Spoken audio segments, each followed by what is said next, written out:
Hello, welcome. This is Newsday from the BBC World Service with Lawrence Pollard and Krupa Padhy. In the next half hour, the US ramps up its involvement in Libya with airstrikes on so-called Islamic State there. We'll hear from Nigeria and the matchmakers pairing up couples with HIV. Also from...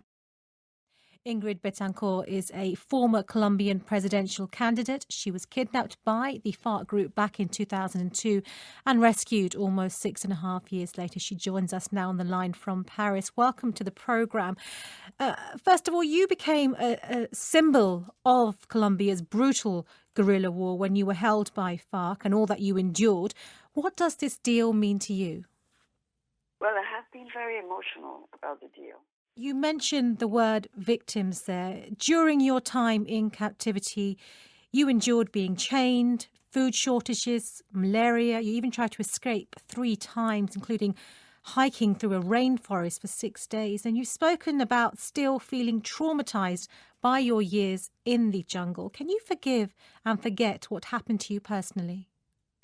Forget is impossible. It's something that becomes part of your DNA.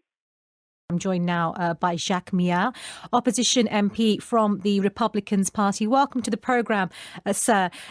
France brought in the soldiers after the Charlie Hebdo attack. It declared a state of emergency after the Paris attack, and after Nice, we've had that state of emergency extended for a 4th time. It feels like the French government is running out of realistic options to deal with these attacks. Well, I think you put the right question, but the answer is, and don't represent any danger. So you seem to imply that there's a need for greater information gathering, but doesn't the problem lie fundamentally in what in France is known as laïcité? I guess the closest translation would be secularism. It doesn't give the authorities the power to source that crucial information about one's faith, one's beliefs. Is it time to revisit this principle? Well, certainly not. Hello, I'm Krupa Padhy. A warm welcome to this second half of World Have Your Say. It's one of the things we are most afraid of that might happen to us. We go to great lengths to avoid it, and yet we do it all the time. We marry the wrong person. Now, those are not my words, but those of philosopher Alain de Botton in last weekend's New York Times. The reason we're talking about it, well, the article remains most emailed, most read and most commented on the newspaper's website. It's clearly struck a chord with...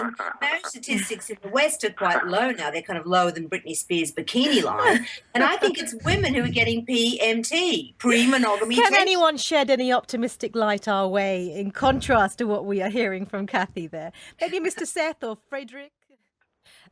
Friedrich, I'm going to interject here because we've just got another 30 seconds of the programme. As a couple who have known each other a very long time, clearly very much in love, is marriage on the cards here?